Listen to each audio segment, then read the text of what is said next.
Marc Aurèle, Pensée pour moi-même, livre 8. Ceci aussi te porte à renoncer à toute vanité. C'est qu'il ne dépend plus de toi que toute ta vie, ou du moins la partie qui s'est écoulée depuis ta jeunesse, soit celle d'un philosophe. Au contraire, aux yeux de beaucoup d'autres comme à tes propres yeux, tu restes évidemment bien éloigné de la philosophie. Te voilà confondu. Ainsi, il t'est désormais bien malaisé d'acquérir le renom de philosophe. Le fondement même de ta vie s'y oppose. Si tu vois donc exactement comment se pose la question, ne te préoccupe plus de ce qu'on pensera de toi. Contente-toi de passer le reste de ta vie, quelle qu'en soit la durée, comme le veut ta nature. Réfléchis donc à ce qu'elle exige et qu'aucun autre souci ne te tourmente. Tu as reconnu, après combien d'erreurs, que tu n'as pu trouver le bonheur nulle part, ni dans les syllogismes, ni dans la richesse, ni dans la gloire, ni dans la jouissance, nulle part. En quoi donc consiste-t-il ? À faire ce que réclame la nature de l'homme. Et comment y réussir ?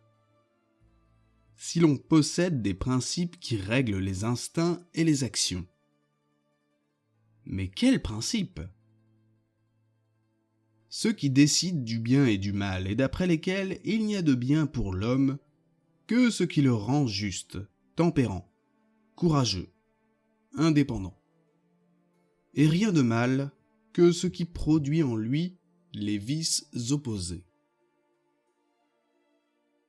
À chacune de tes actions, demande-toi, de quelle sorte est-elle pour moi ? N'aurais-je pas à m'en repentir ? Encore un peu et je suis mort, et tout a disparu. Que rechercher de plus, si j'agis présentement en être intelligent, sociable et privilégié à l'égal de Dieu ? Alexandre, César, Pompée, que sont-ils auprès de Diogène, Héraclite, Socrate ? Ceux-ci ont vu les choses, leur cause et leur matière, et leur guide intérieur était autonome. Ceux-là, combien de choses ils ignoraient, de combien ils étaient les esclaves. Qu'ils n'en suivront pas moins les mêmes errements. Duches-tu en crever ? D'abord, ne te laisse pas troubler, car tout se passe conformément à la nature universelle, et avant peu tu ne seras plus personne, nulle part. Non plus qu'Adrien, qu'Auguste. Ensuite, tenant les yeux fixés sur ta besogne, observe-la bien, et te rappelant qu'il te faut être un honnête homme, et ce que réclame la nature de l'homme, fais-le sans jeter de regard en arrière, et de la manière qui te semble le plus conforme à la justice. Seulement que ce soit avec bonne humeur, modestie et sans faux semblant. La nature universelle a pour tâche de transporter là-bas ce qui est ici, de le transformer, de l'enlever de là pour le mettre ailleurs. Tout change.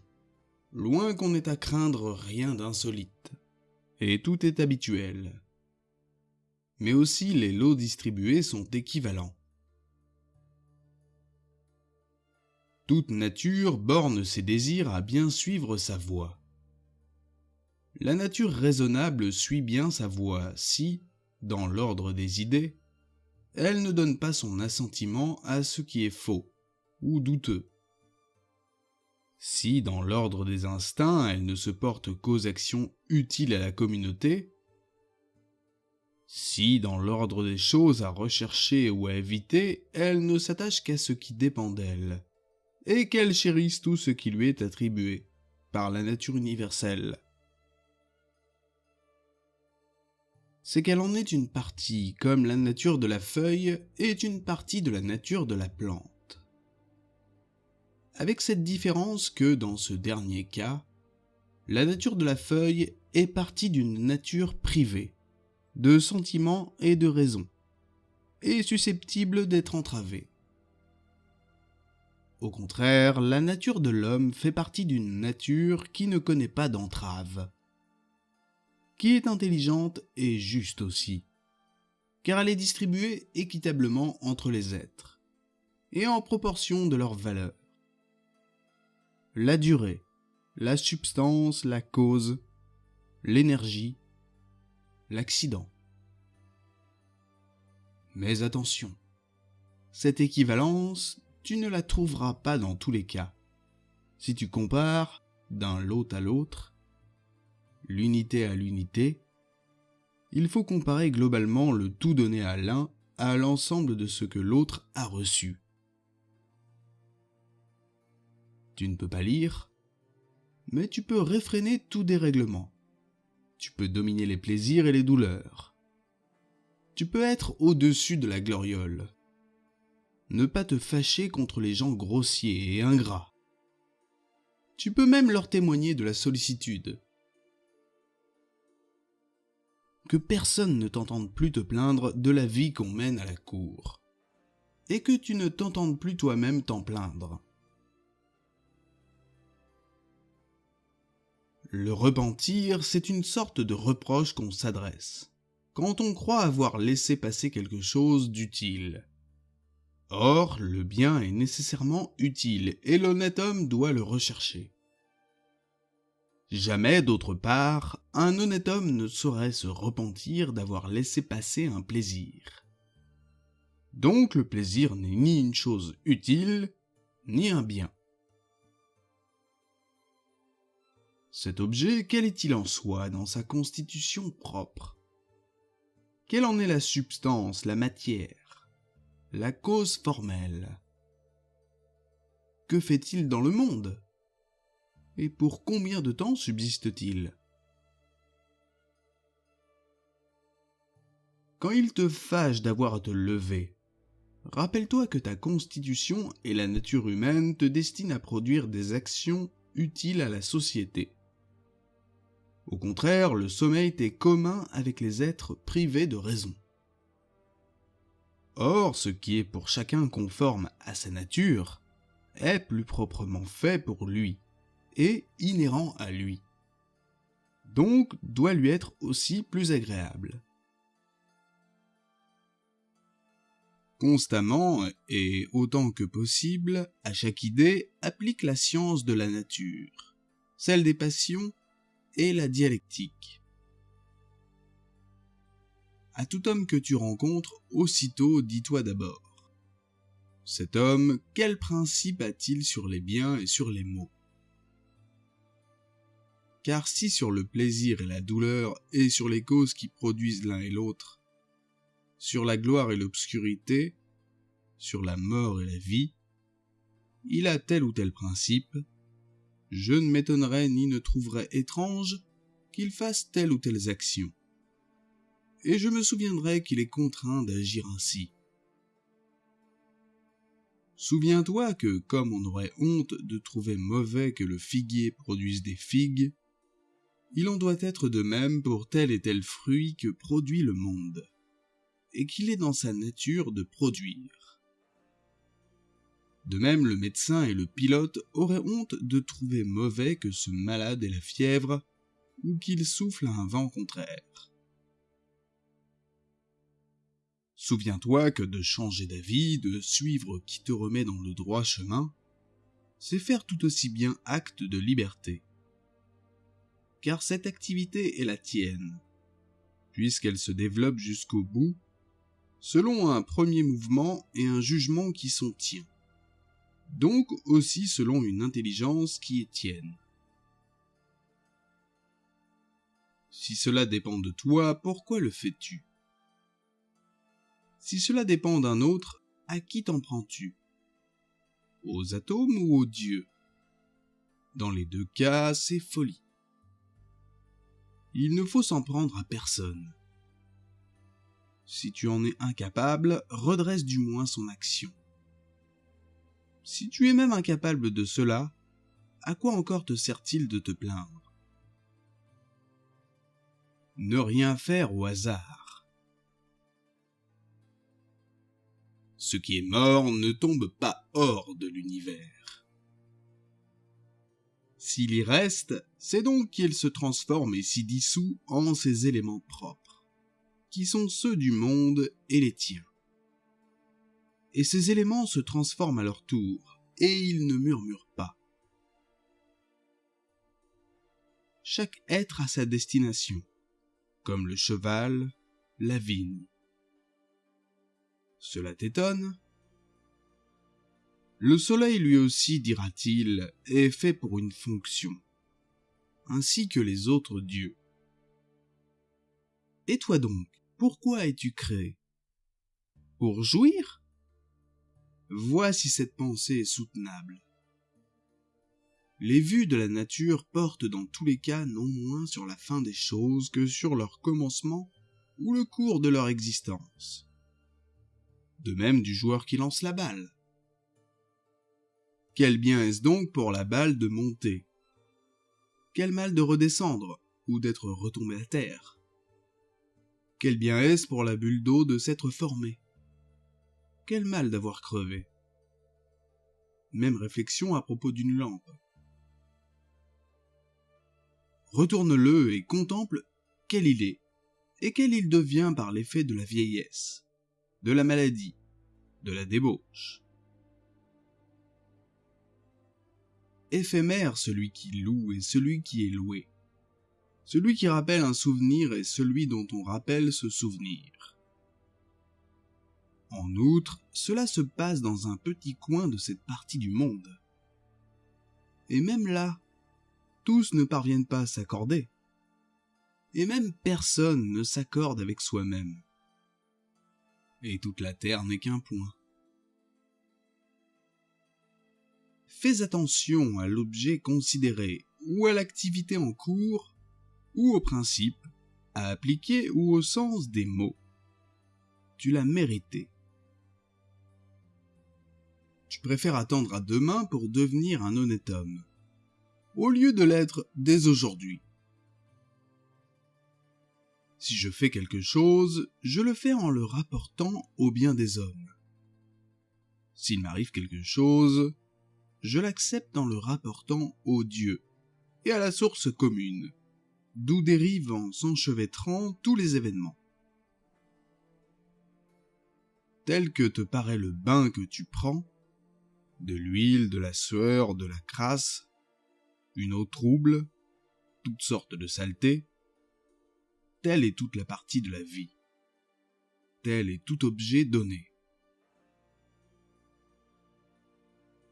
Lucilla a enseveli Vérus, puis Lucilla a eu à son tour Segunda, Maximus, puis au tour de Segunda, Epityncanus, Diotime, puis au tour d'Antonin, et toujours de même, Célère, Adrien, puis Célère.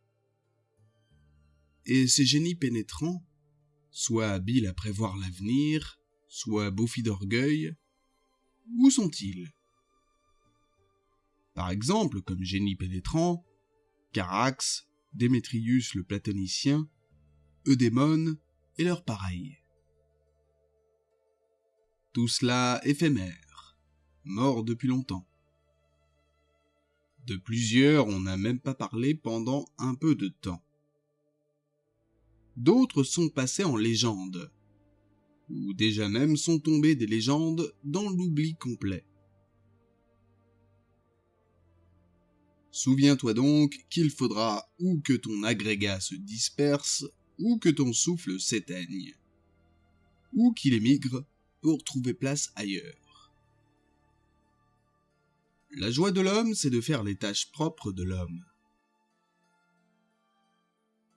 Une tâche propre de l'homme, c'est d'être bon envers ses semblables, de n'avoir que mépris pour les mouvements que causent les sensations, de démêler les idées qui méritent créance, de contempler la nature universelle et ce qu'elle produit selon ses lois. 3 rapports. L'un avec le vase qui nous enveloppe, l'autre avec la cause divine, source de tout ce qui arrive à tous les êtres, le troisième avec nos compagnons d'existence. La douleur est un mal, soit pour le corps, à lui donc de se prononcer, soit pour l'âme. Mais celle-ci a le pouvoir de garder sa sérénité et son calme, et de ne pas opiner que c'est un mal. En effet, tout jugement, tout premier mouvement, tout effort pour atteindre ou esquiver est au-dedans de nous, et rien d'autre n'y pénètre. Efface les idées imaginaires en te répétant constamment. Il dépend de moi en ce moment qu'il n'y a en cette âme-ci ni la moindre méchanceté, ni désir, ni en général aucune agitation. Je vois toutes choses comme elles sont, et je tire parti de chacune selon sa valeur. N'oublie pas ce pouvoir que tu possèdes naturellement. Parle, soit devant le Sénat, soit devant qui que ce soit, avec décence et clarté. Tiens un langage sain.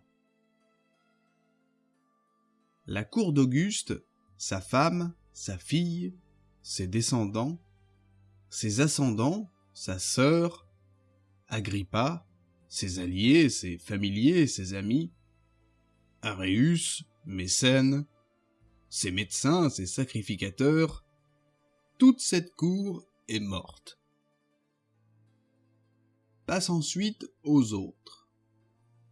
Non la mort d'un seul homme, considéré isolément, soit les Pompées. Tiens encore compte de cette inscription gravée sur les tombeaux.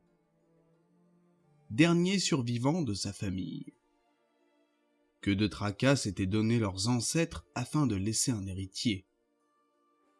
Après quoi il a bien fallu que quelqu'un restât le dernier. Cette fois encore, c'est la mort de toute une lignée.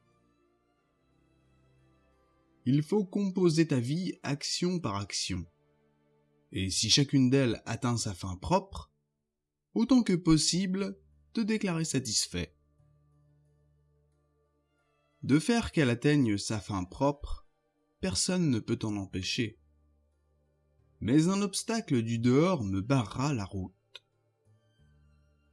Ce ne sera rien du moins qui s'oppose à ce que tu pratiques la justice, la tempérance, la prudence.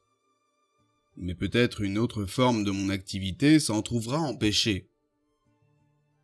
Peut-être. Mais grâce au pouvoir de faire bon visage à l'obstacle, de se retourner sagement vers le possible. On substitue aussitôt à son premier dessein une autre action qui cadre bien cet ensemble dont je parlais plus haut. Recevoir sans bouffer d'orgueil, perdre sans déchirement. As-tu vu parfois une main coupée, un pied, une tête détachée et tombée à quelque distance du reste du corps ? Ainsi fait de lui-même, dans la mesure de ses moyens, l'homme qui n'accepte pas ce qui arrive, qui se détache de l'ensemble ou fait quelque action contraire à l'intérêt commun. Tu t'es rejeté hors de l'union naturelle, car tu en faisais partie de naissance. Et maintenant tu t'en es toi-même retranché. Mais, et voici qui est admirable, il t'est possible de te réunir au tout à nouveau. L'homme est le seul être à qui Dieu ait donné ce privilège de pouvoir rentrer dans le tout, après s'en être séparé et retranché. Considère donc la bienveillance dont il a honoré l'homme. Il l'a laissé maître de ne se détacher absolument pas de l'ensemble et, s'il s'en est détaché, d'y revenir, de refaire corps avec lui, et d'y reprendre sa place de membre participant. De même que chacun des êtres raisonnables a été doté de ces autres qualités par la nature des êtres raisonnables, de même nous tenons encore d'elle celle-ci. Comme elle-même s'empare de tout obstacle qui se dresse sur sa route pour le tourner à son profit, lui trouver une place dans l'ordre du destin, et s'en faire l'une de ses parties, de même l'être raisonnable peut se faire de tout obstacle une matière à travailler, et en tirer parti, quelle qu'ait été son intention première. Ne te laisse pas troubler par l'imagination de toute ta vie. N'embrasse pas en pensée les si grandes et si nombreuses épreuves qui te seront survenues probablement. Mais à chacune des épreuves présentes, demande-toi, qu'y a-t-il là d'insupportable et d'intolérable ? Tu rougiras d'en faire l'aveu. Ensuite, rappelle-toi que ce n'est pas l'avenir ni le passé qui t'accablent, mais toujours le présent. Et celui-ci rapetisse à l'infini. Si tu le circonscris, lui seul, et si tu convaincs d'erreur ton intelligence, quand elle se croit incapable de l'affronter isolément. Panthée ou Pergame sont-ils encore assis maintenant près du tombeau de Vérus? Mais Cabrias et Diotime près du tombeau d'Adrien? Plaisante question. Mais quoi? S'ils continuaient d'être assis auprès d'eux, leur maître devrait-il s'en apercevoir? Mais encore. Et s'il s'en apercevait, devrait-il s'en réjouir? Mais enfin. Et à supposer qu'ils s'en réjouissent, les autres en devraient-ils être immortels? N'était-il pas ainsi réglé par le destin qu'ils devinssent d'abord des vieilles et des vieux, pour mourir ensuite? Et que pouvait bien faire leur maître plus tard, ceux-ci une fois morts? Puanteur que tout cela, et pourriture à plein sac. Si tu es capable de voir clair, vois clair dans tes jugements, en y apportant toute la prudence possible. De vertu qui s'insurge contre la justice, je n'en vois pas dans la constitution de l'être raisonnable. Mais contre le plaisir, je vois la tempérance. Si tu supprimes ton opinion sur ce qui semble t'affliger, tu demeures en toi-même en toute sécurité. Qui, toi-même? La raison. Mais je ne suis pas la raison. Soit. Que la raison de son côté ne s'afflige pas elle-même. Et si quelque autre chose en ce qui te concerne est mal en point, qu'elle se fasse quant à elle une opinion là-dessus. Un obstacle à la sensation est un mal pour une nature animale. Il y a encore autre chose qui peut être de même un obstacle et un mal pour la constitution végétale. Ainsi donc, un obstacle à l'intelligence serait un mal pour une nature intelligente. Applique tout cela à ton propre cas. Es-tu touché par une douleur, un plaisir? Ce sera l'affaire de la sensibilité. Ton mouvement instinctif s'est heurté à un obstacle? Si tu te laisses aller à ce mouvement sans faire de réserve, c'est là un mal pour toi en tant qu'être raisonnable. Mais si tu retiens ton intelligence, tu n'es jusque-là ni lésé, ni entravé. Pour ce qui est le propre de l'intelligence, rien d'autre qu'elle n'a coutume d'y faire obstacle. Elle est inattaquable au feu, au fer, au tyran, à la calomnie, à tout. Quand elle est devenue une sphère parfaite, elle le demeure.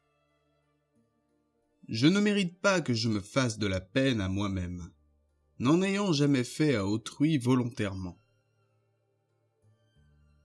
Chacun prend son plaisir à sa façon. Le mien, c'est de conserver mon guide intérieur en saine disposition, sans qu'il éprouve jamais d'aversion pour un seul homme, ni pour un seul des événements qui arrivent aux hommes. C'est qu'il regarde au contraire toutes choses avec des yeux bienveillants, qu'il les accepte et tire parti de chacune selon sa valeur. Ce moment-ci, enfin, fais-toi la grâce de te l'accorder. Ceux qui préfèrent courir après la gloire dans les âges futurs ne calculent pas que les hommes d'alors seront certainement les mêmes que ceux d'à présent dont ils sont excédés. Et ces gens-là aussi seront mortels. Qu'est-ce en somme que cela te fait que ces gens répètent plus tard tel écho sur ton compte, ou qu'ils aient de toi telle opinion? Prends-moi, jette-moi où tu voudras. Là encore, je conserverai mon génie en bonne humeur. Je veux dire qu'il se tiendra pour satisfait, s'il est disposé et s'il agit comme le comporte sa propre constitution. Serait-ce là un motif suffisant pour que mon âme souffre et s'avilisse, qu'elle soit humiliée et tendue par l'appétit, submergée et épouvantée? Et que trouveras-tu qui vaille ce prix? À aucun homme il ne peut rien arriver qui ne soit accident humain. De même au bœuf, rien qui ne soit naturel au bœuf. À la vigne, rien qui ne soit naturel à la vigne. À la pierre, rien qui ne soit propre à la pierre. Si donc il arrive à chaque être ce qui est conforme à ses habitudes et à sa nature, pourquoi te fâcherais-tu? La nature universelle n'a pu rien t'apporter qui te soit insupportable. Si un fait extérieur te cause de l'affliction, ce n'est pas lui qui produit ce trouble en toi, c'est le jugement que tu portes à son endroit. Mais ce jugement, il dépend de toi de l'effacer incontinent. Si ce qui t'afflige est quelque chose qui a trait à ta disposition d'esprit, qui t'empêche de redresser ta manière de voir, de même si tu t'affliges de n'exécuter point ce dessein qui te semble raisonnable, pourquoi ne pas redoubler d'efforts pour l'exécuter, plutôt que de t'affliger? Mais quelque chose de plus fort que moi me fait obstacle. Ne t'afflige donc pas, car ce n'est pas ta faute si tu n'exécutes pas ce dessein. Mais ce n'est pas la peine de vivre s'il n'est pas exécuté. Sors donc de la vie l'âme bienveillante, comme celui qui, exécutant son dessein, vient à mourir mais sans en vouloir aux obstacles. Souviens-toi que ton guide intérieur devient inexpugnable, quand, replié sur lui-même, il se contente de ne pas faire ce qu'il ne veut pas. Sa mise en défense fut-elle irraisonnée? Que sera ce quand, s'aidant de la raison et de circonspection, il prononce un jugement? Aussi est-ce une citadelle que l'intelligence libre de passion. L'homme n'a pas de plus forte position où se retirer, pour être imprenable désormais. S'il ne l'a pas vu, c'est un ignorant. S'il l'a vu et qu'il ne s'y retire pas, c'est un malheureux. Ne te dis rien de plus que ce que t'annoncent les idées, telles qu'elles se présentent à première vue. On t'annonce qu'un tel te calomnie. Cela je le vois, mais je ne vois pas qu'il soit en danger. Ainsi tiens-t'en toujours aux idées premières, n'y ajoute rien de ton fond, et il ne t'arrive rien. Bien plutôt, ajoute alors que tu reconnais chacune des conjectures qui se produisent dans le monde. Un concombre amer? Jette-le. Des ronces sur le chemin? Évite-les. Cela suffit. N'ajoute pas, pourquoi donc ces choses-là existent-elles dans le monde? Tu prêterais à rire à l'homme qui fait son étude de la nature, comme tu prêterais à rire aux menuisiers et aux cordonniers, si tu leur faisais le reproche de ce que tu vois dans leurs ateliers des copeaux ou des rognures, déchets des matières qu'ils travaillent. Encore ces artisans ont-ils où jeter ces déchets? Au contraire, la nature universelle ne dispose d'aucun réduit en dehors d'elle.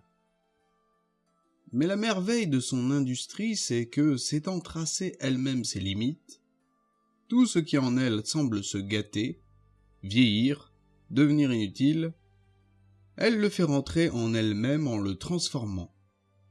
Et elle crée de ces résidus mêmes d'autres êtres tout neufs. Elle n'a pas besoin de matériaux étrangers, et elle se passe d'un coin où jeter ses pourritures.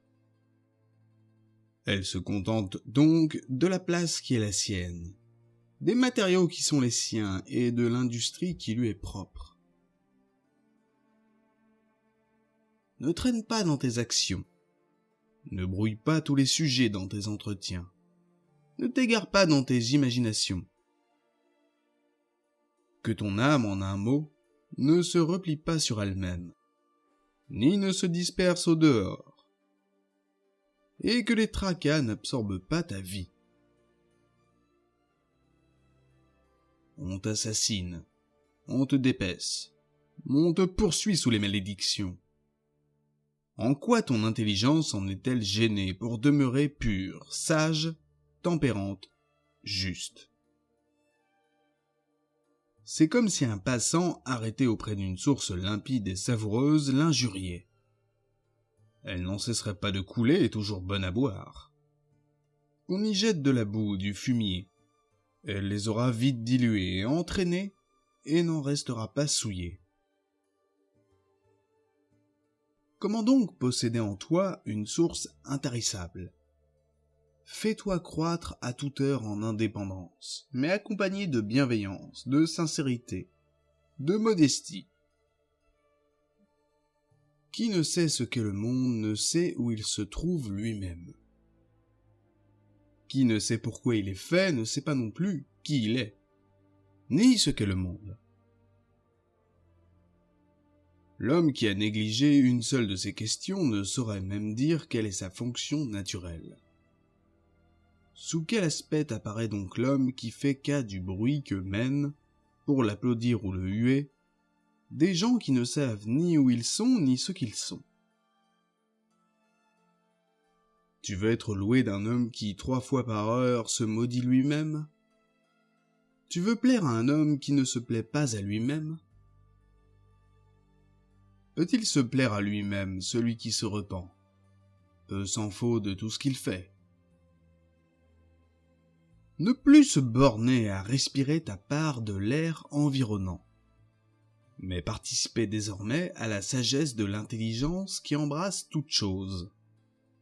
Car la faculté intelligente n'est pas moins répandue partout.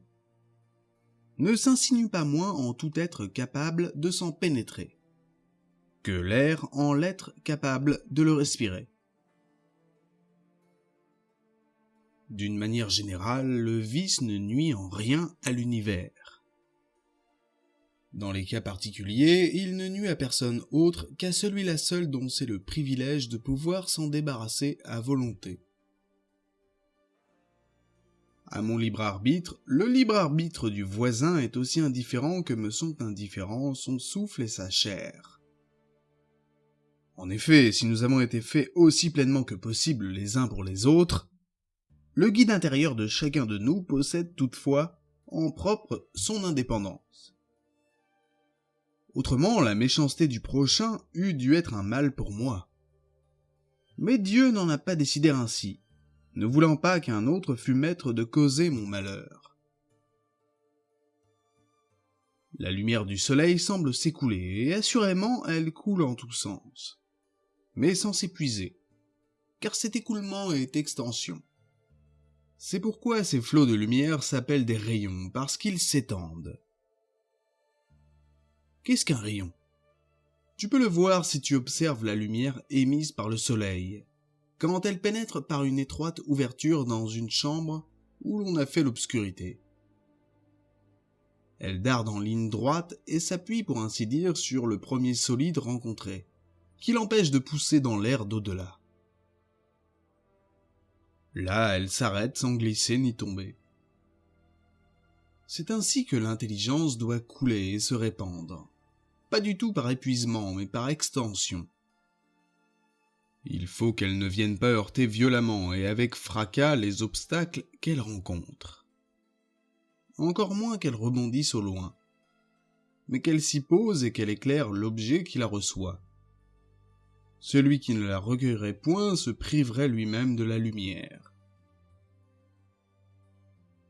L'homme qui craint la mort craint ou de ne plus rien sentir ou de sentir autrement. Si donc la sensibilité est abolie, tu ne sentiras pas non plus le moindre mal. Et si tu acquiers une sensibilité quelque peu différente, tu seras un être différent, et tu n'auras pas cessé de vivre. Les hommes étant faits les uns pour les autres, instruis-les ou supporte-les. Autre est le vol de la flèche, autre le vol de l'intelligence. L'intelligence, toutefois, quand elle se surveille et qu'elle concentre son attention sur l'objet considéré, vole en droite ligne, non moins que la flèche, et au but proposé. Pénètre dans l'âme de chacun, et laisse chacun pénétrer ton âme.